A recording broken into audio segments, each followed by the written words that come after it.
महसूल मंत्री आदरणीय चंद्रशेखर बावनकुळेजी यांनी आपल्या उत्तरामध्ये या सगळ्याच बाबींवर लक्ष देण्याचं मान्य केलं आणि त्याच्यामध्ये सुधारणा ते करणार आहे। पण अध्यक्ष महोदय, आज आपल्या माध्यमातून मंत्री महोदयांचं मी लक्ष वेधू इच्छितो की वाळू जी आहे ती आता परवडणाऱ्या दरामध्ये सामान्य माणसाला मिळत नाही। सामान्य माणसाला जेव्हा वाळू हवी आहे त्यावेळेला ती वाळू त्याला उपलब्ध होत नाही।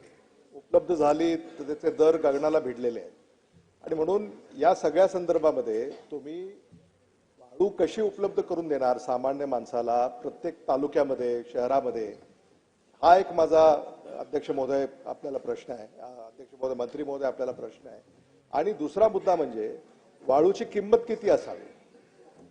वाळूची किंमत आता डीएसआर मध्ये एक आहे, पण त्या दरामध्ये वाळू आता उपलब्ध होत नाही। मग ते वाळूचे दर आपण कसे नियंत्रित ठेवणार।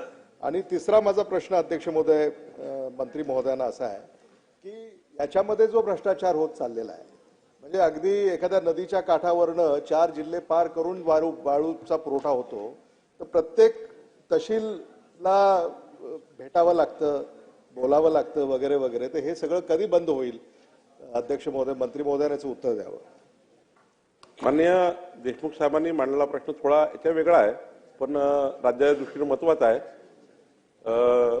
माननीय देशमुखजी, आपण लवकरच राज्यामध्ये मागच्या धोरणात थोड्या करताना डेपो केले होते शासनाने, त्यामुळे थोड्या मोठ्या प्रमाणावर तक्रारी वाढल्या होत्या। आता डेपो पद्धती आपण बंद केली। आता या पुढच्या 8 दिवसात आम्ही सर्व राज्याचा अभ्यास करू, म्हणजे आमच्या आता महसूल विभागाने मागच्या 2 महिन्यामध्ये संपूर्ण राज्य गुजरात, उत्तर प्रदेश सर्व राज्याचा अभ्यास करून तिथले वाळू धोरण काय आहेत, मध्य प्रदेशमध्ये काय परिस्थिती आहे याचा अभ्यास करून एक वाळू धोरण तयार केला आहे। त्यावर आपण ते पब्लिक डोमेनमध्ये टाकलं आहे। पब्लिक डोमेनमधनं 250च्या वर तक्रारी आपल्याकडे आल्या, तक्रारी म्हणजे सूचना आल्या। त्या सूचनेवर आपण हिअरिंग घेतली आणि आता एक समर्पक वाळू धोरण आपण कॅबिनेट समोर आणतो आहे। आणि त्यातून डिमांड बेस्ड सप्लाय, म्हणजे जेवढी डिमांड राज्याची आहे ती पूर्ण करण्याकरता, घरकुलांना 5 ब्रास मोफत वाळू देण्याकरता आणि यापेक्षा जास्त इरिगेशन डिपार्टमेंट आहे, पीडब्ल्यूडी आहे, सरकारी बांधकाम आहे, या बांधकामाला तर आता व्हीआरसी आणि सर्व डिपार्टमेंटने असं म्हटलं आहे की रिव्हर सँडची गरज नाही आहे, तुम्ही एम सँड पूर्ण वापरा।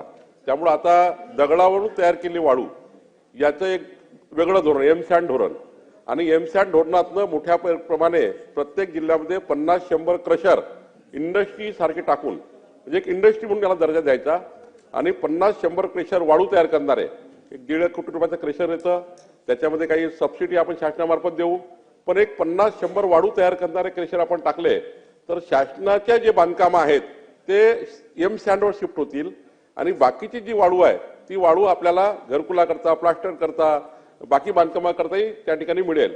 त्यामुळे डिमांड बेस्ड सप्लाय पूर्ण करण्याची योजना आम्ही तयार केली। आम्ही एम सँड धोरण आणतोय, वाळूचं धोरण आणतोय आणि दोन्ही धोरणांना एका वर्षात नाही होणार आहे, पण 2 वर्षांनी पुढच्या आपल्याला राज्यामध्ये दोन्ही वाळू उपलब्ध झाल्या तर हे जे अवैध जे चालू आहे राज्यामध्ये, म्हणजे तहसीलदार पासून तर वरपर्यंत, आणि जे माफिया सुरू झाली आहे, माफियागिरी, ही सुद्धा मोठ्या प्रमाणावर कमी होण्याचा प्रयत्न होईल। आम्ही या ठिकाणी मोठ्या प्रमाणावर कृत्रिम वाळू तयार करतोय आणि आपल्या रिव्हर सँडमध्ये नवीन वाळू धोरण आणून सर्वच लोकांना वाळू मिळेल याची काळजी शासन घेणार आहे। रणधीर सावरकर।